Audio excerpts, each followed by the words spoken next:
찬양대 찬양의 내용이 참 의미가 있습니다. 새해를 맞이했습니다만 이 새해는 언제까지 계속 새해가 되어야 됩니까? 내년도도 17년도 새해가 되어야 될 거고 18년도도 새해가 되고 계속 새해 바퀴 돌아가듯이 새해를 맞이합니다만은 이게 뭘 얘기할까? 오늘 찬양대 찬양 가만히 들어보면 맞다. 언젠간 우리 이 세상에 진정한 새해를 맞이할 때가 있을 거예요. 이때가 언젠가 하면은 주의 나라가 이 땅에 임할 때, 주님의 나라가 이 땅에 임할 때는 그때는 영원한 새해가 진행이 될 거예요. 그래서 우리가 새해를 맞이하는 이런 시간은 시간 세계 속에서는 장차 우리에게 진정한 예수님의 나라가 임하는 새해가 있을 거다 하는 것을 교훈해 주는 말씀이기도 합니다. 그런 의미에서 올 한 해 동안 내가 어떻게 살아야 정말 하나님께 영광이 되고 복되게 살아가는 것인가 하는 것을 우리 생각하도록 하겠습니다. 우리가 어떻게 살아야 올 한 해 주님께 영광되고 복된 삶을 살 수 있겠습니까? 우리 예수님은 3년 동안 30세에 하나님의 맡겨주신 사명을 공생에 시작하시고 3년 동안 이 땅에 하나님의 일을 하시다가 십자가에 죽으시고 부활성천 하늘로 올라가셨습니다. 그래서 예수님이 공생에 시작할 때 맨 먼저 뭘부터 시작하셨을까? 그래서 올 이제 한 해가 시작합니다만 첫째 주일입니다. 올 한 해도 우리가 어떤 마음으로 한 해를 살아가야 할까 하는 것을 오늘 본문의 말씀을 통해 가지고 연관을 지어서 좀 말씀을 드리려고 합니다. 예수님은 공생에 시작할 때 맨 먼저 뭘 하셨나? 오늘 읽어보니까 세례 요한에게 가서 세례를 받으심으로부터 시작을 했습니다. 그러면 우리의 인생은 어떻게 시작하는 것이 진정된 우리 새로운 인생이 되는가? 글자 그대로라면 우리도 세례를 받아야 돼요. 세례를 통해 가지고 새로운 인생이 되어야 새로운 인생으로 사는 거지. 세례 받지 않고는 우리가 옛 사람으로는 구원을 받을 수가 없어요. 옛 사람의 이 모양 이것으로는 구원이 안 돼요.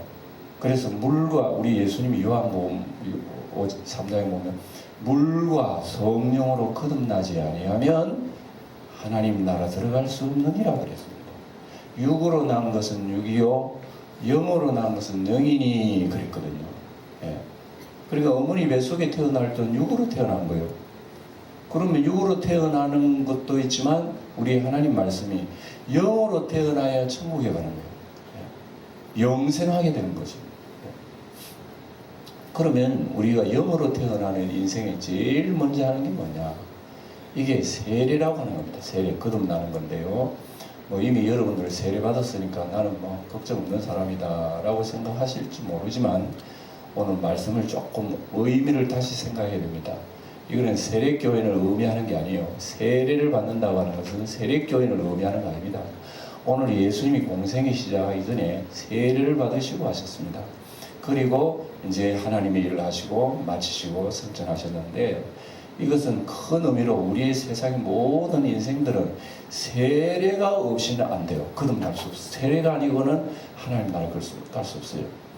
그래서 반드시 우리는 거듭남 이것이 진정된 우리의 인생의 가치를 얘기할 수 있습니다. 아무리 이 세상에 권세 있고 재물 있고 명예 있고 이래도요.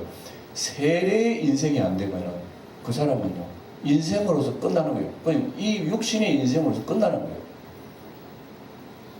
그래서 예수님께서 세례를 받으셨는데 참 신기한 것은 예수님은 세례 받으실 필요가 있으신가요? 그죠? 세례라고 하는 것은 죄인이 죄 사함 받았다고 하는 상징적 표시로 세례를 받는 건데 그러면 예수님이 세례를 받으셨다는 거 이걸 어떻게 생각하죠?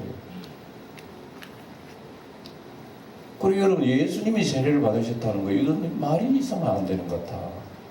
그래서 너무 의아스럽게 생각하는 거예요. 예수님은 하나님의 아들로 세상에 오셨는데 인간 세례요한한테 세례를 받았으니 그 어떻게 생각해야 되나? 그래서 이단들은요, 이단 사이비 종교들은 그걸로 가지고 교묘하게 해석하는 봐라. 예수는 하나님의 아들이 아니야. 새로운 하나님의 아들이 와야 된다. 뭐 이런 식으로 해서 예수 세례를 받았잖아. 그리고 예수님은 문제가 있는 거야. 뭐 이런 식으로 얘기하는 거죠. 그런 성경을 잘 몰라 그렇습니다. 예수님이 세례를 받고 시작하셨다고 하는 것을 볼 때 우리가 탁 눈에 띄는 것은 뭐냐? 첫째로 예수님 참 겸손하신 분이다. 그걸 우선 우리가 알 수가 있어요.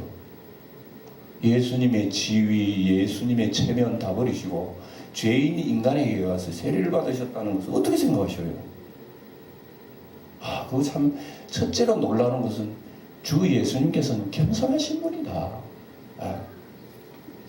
여러분 자기보다 신분적으로 위치적으로 모든 면에서 못한 사람 앞에 무릎 꿇고 여러분 그 앞에 얘기 듣겠어요?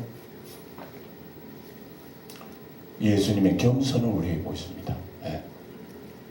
죄가 없으신 분이지만은 죄인 앞에 나와서 세례를 받는다고 하는 것은 하나님이 우리를 구원하시려고 하는 그런 자세들을 우리가 보게 돼요. 하나님께서는 참 겸손하신 분이에요. 하나님이. 우리 인간은 하나님 볼 땐 다 벌레요. 먼지들이에요. 먼지들. 하나님 후부름 다 날라가버리고 하나님 물로 썰어가면 우리 벌레야. 아무것도 아니야. 그런데도 불구하고 하나님은 우리의 인격에 굉장히 순종하시는 거예요. 우리의 인격으로 하나님과 동등됨처럼 이렇게 귀하게 여기시는 분이 하나님이세요. 그러니까 하나님께서 우리에게 대할 때 막 대하지 않으셔요. 막 대하지 않으시고 야 따먹지 마 그러면 따먹지 마 그러는 사람이 안 따먹으면 예 안 따먹겠습니다. 그래하고 지켜나가면 하나님이 얼마나 기뻐하시겠어요. 그런데 아이고 안 따먹기는 뭘요. 보암직하고 모험직하고 지혜롭게 하고 탐스럽게 할 만한데 따먹습니다. 따먹지 말라 그랬노 따먹네.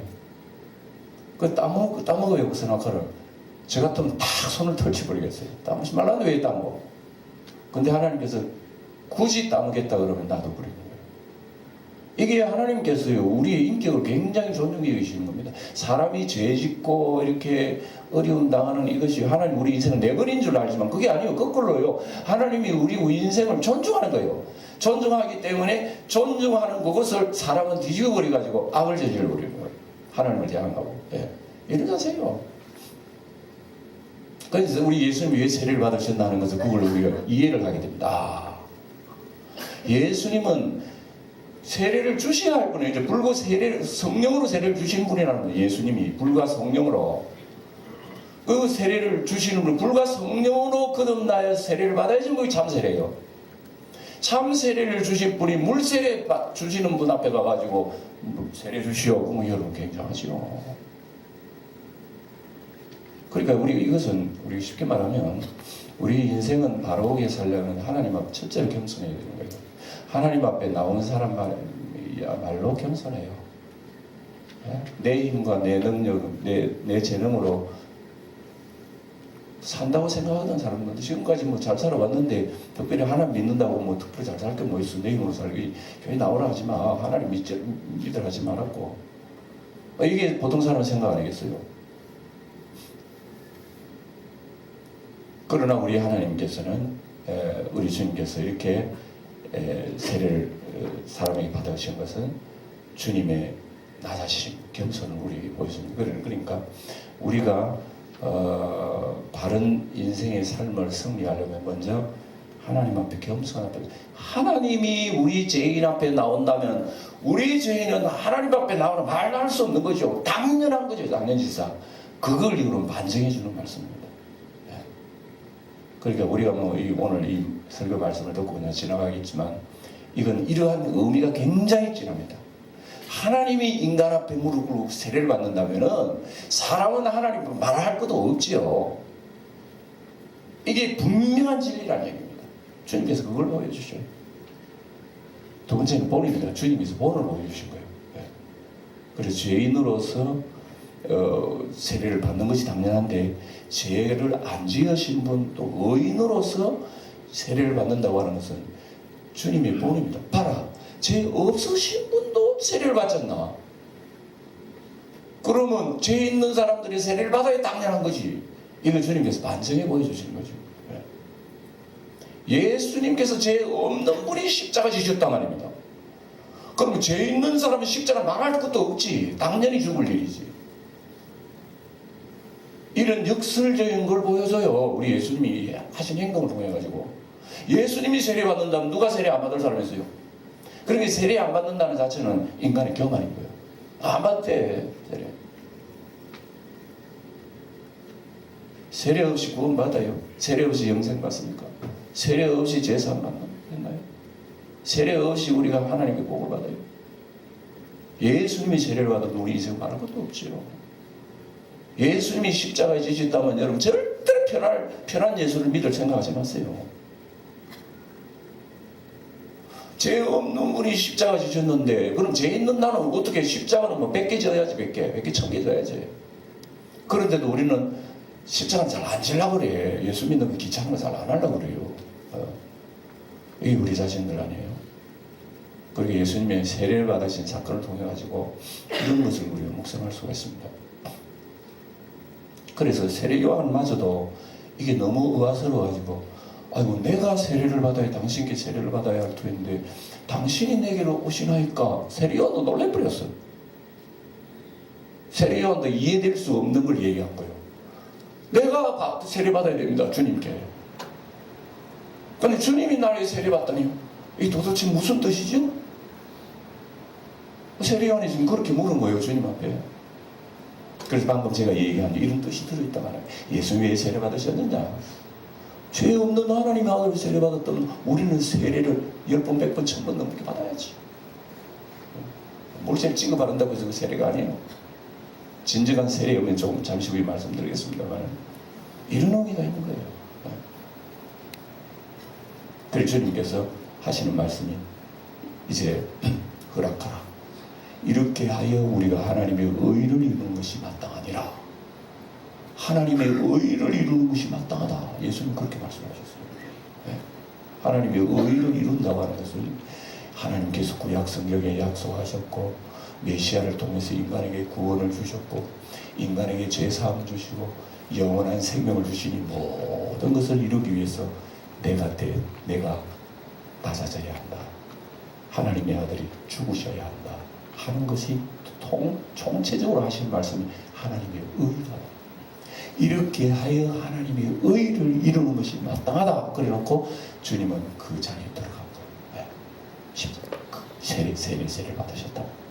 네. 예수님이 세례 받으시는 거는요, 하나님의 의를 이루는 일이에요.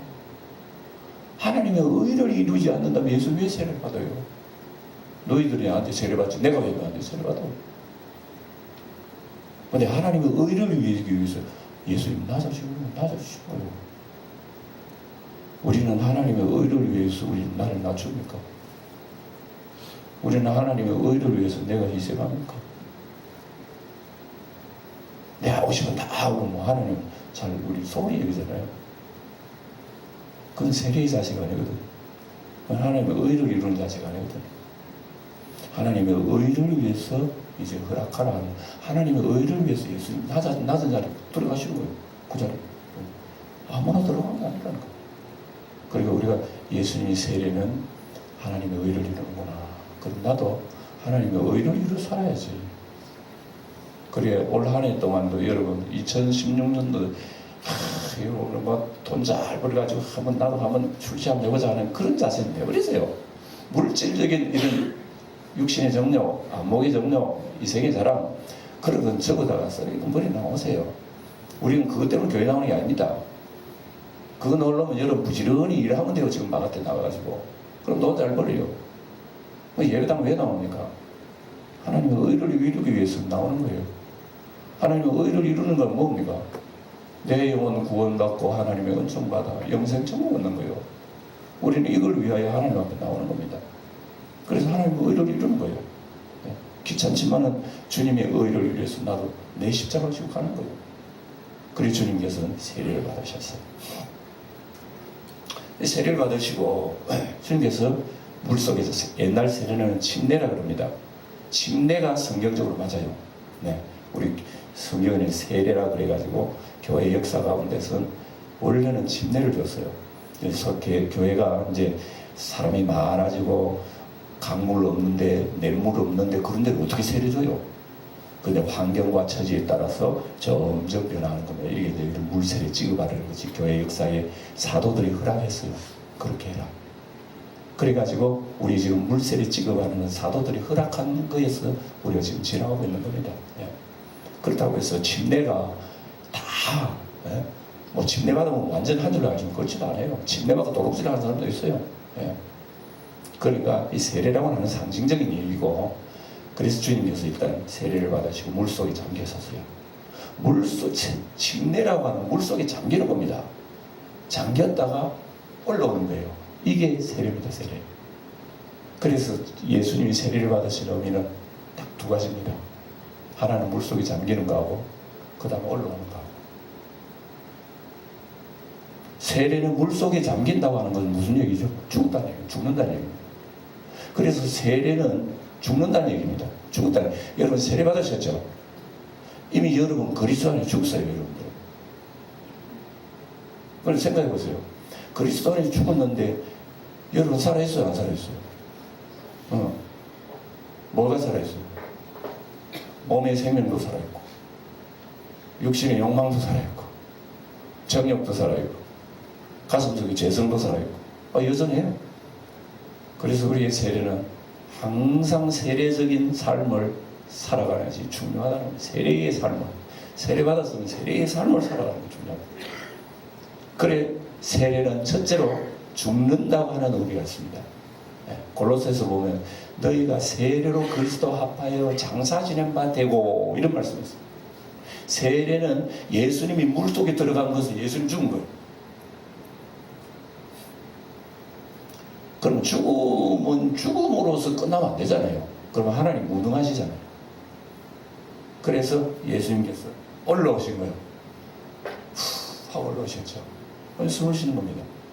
그래 하늘의 비둘기 형체처럼 주의 성령이 임재하시는 그걸 통해서 굉장한 메시지를 우리에게 주신 거예요. 예수님이 이 땅에 왜 오셨나? 세례를 받아 오셨어요. 무슨 세례를 받아 오셨어요? 십자가 지시고 오신 거예요. 십자가는 예수님의 세례입니다. 세례. 예수님의 세례를 받으신 것은 십자가를 얘기합니다. 주님 죽으시러 오신 거예요. 그래서 십자가에 주님이 죽으셨어요. 그건 세례 받으신 겁니다. 그리고 죽으신 물에 들어가시고 곧 이어서 나오셔 하고 나오신 거예요. 이 주님 부활을 상징하는 거예요. 세례는 예수님의 죽으심과 부활을 동시에 우리에게 보여주는 겁니다. 그래서 세례받은 우리 기독교인들은 이미 그리스도와 함께 십자가에 못 박혔나니 그런즉 이제는 내가 산 것이 아니요 오직 내 안에 그리스도께서 하신 것이라는 그 말씀을 잊지 말아야 됩니다. 여러분 그리스도와 함께 죽었습니다. 그래 죽었는데 우리의 삶의 모습을 펼쳐놓고 보면 내가 안 죽은 거야. 내 세례 안 받았어 아직도. 온통 내가 살고 있는데 내 고집, 내 욕망, 내 의향 전부 다 내 자신이 사는데 주님이 사는 하나도 없어요. 오히려 주님은 사라져버렸습니다. 우리 세례 받았지만은 세례의 삶을 살지 못하고 있는 그런 모습이라는 것을 우리가 알 수가 있습니다. 주님께서 올라와가지고 그러니까 공기를 쐬듯이 여러분이 살으려 그러면 어디라면 언제나 공기를 쐬야 돼요. 공기를. 무슨 공기요? 성령의 공기를 쐬야 돼요. 하늘의 공기를 쐬야 돼요. 여러분 바다의 해녀들은 물속에 들어가면 몇 분 동안 있어요. 아우 긴 사람들은요 뭐 5분 뭐 이러는데 10분도 가는 사람 있어요. 물속에 들어가서 숨 안 쉬고. 그러나 뭐 20분 30분 동안 있습니까 그 사람이. 아우 숨길 가쁠 때 올라가서 하고 숨 쉬고 호흡하고 떠들어가야 돼요.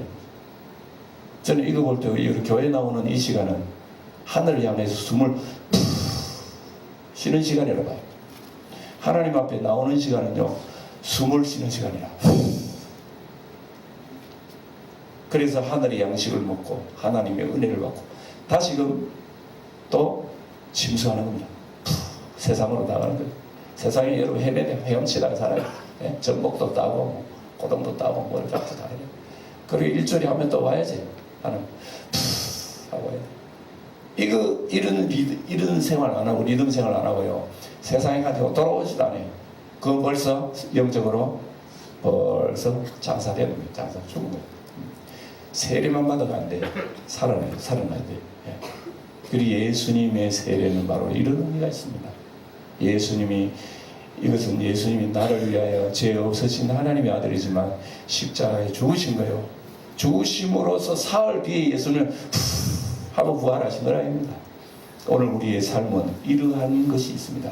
그래서 골로새서 보면 우리가 그리스도와 합하여 세례를 받으심으로 그의 살으심과 합하여 부활을 본받아 연합한 자가 된 줄 알지 못하느냐?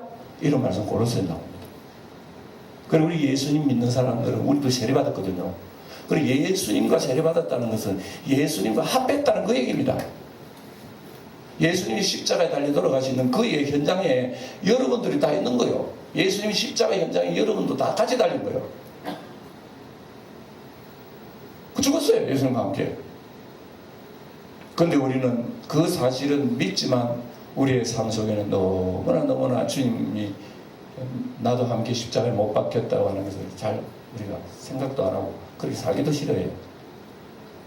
우리 주님과 함께 십자가에 못 박힌 사람만이 그의 살아오심과 같이 우리도 부활을 본받아 연합하여 영원히 살게 될 겁니다. 그래서 오늘 우리 한 해 동안 우리 여러분들의 삶의 출발과 모든 과정은 뭐냐면 세례로 출발했어요. 세례로. 우리 이미 세례를 받으셨으나 하나님 아버지 불과 성령으로 나에게 날마다 세례를 주셔서 날마다 세례를 받게 해주세요. 아침에 일어나서도 세례받고요. 저녁에 주무시도 세례받고요. 오직 내 속에는 내 죽었으니까 예수님만 사십시오. 이게 세례 정신이 아니에요. 그런 사람이야말로 우리 예수님께서 예수님의 부활을 본받아 연합한 자가 되리라. 그렇게 살아야지 우리는 나중에 예수님과 부활을 해요.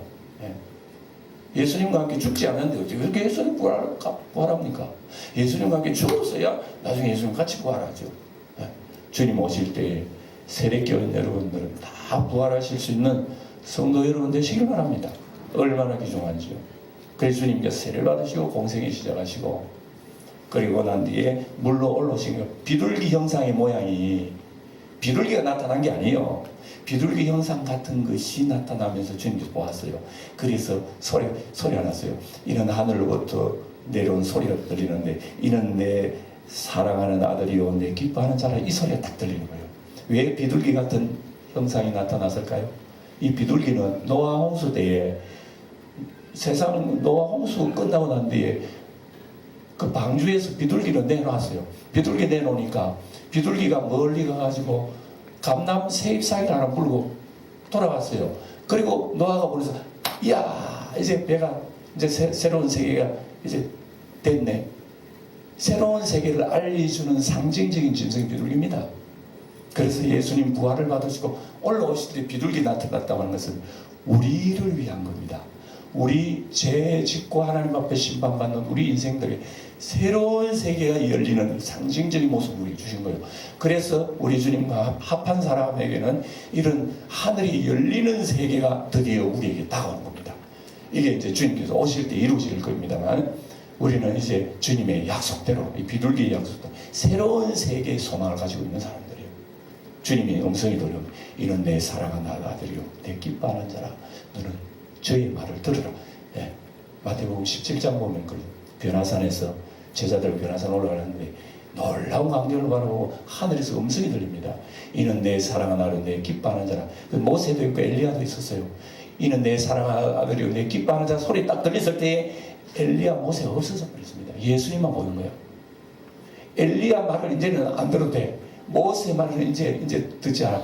예수님 말씀들, 언약의 새로운 복음의 말씀을 들어. 이게 하나님 말씀이에요. 그래서 우리는 모세 믿는 게 아니다. 율법 믿는 게 아니에요. 우리는 하나님의 아들 예수 그리스도를 믿고 예수님과 함께 세례를 받고 합하여 예수님과 나중에 부활에 합한 사람이 될 것입니다. 올 한 해 내내 이 제목 놓고 여러분 기도하시고 한다면 주의 하나님이 하시는 말씀이 들릴 겁니다. 이는 내 사랑하는 아들이요 내 기뻐하는 자. 여러분 기전이 들리는 올 한 해의 삶이 되기를 주의 이름으로 축원드립니다.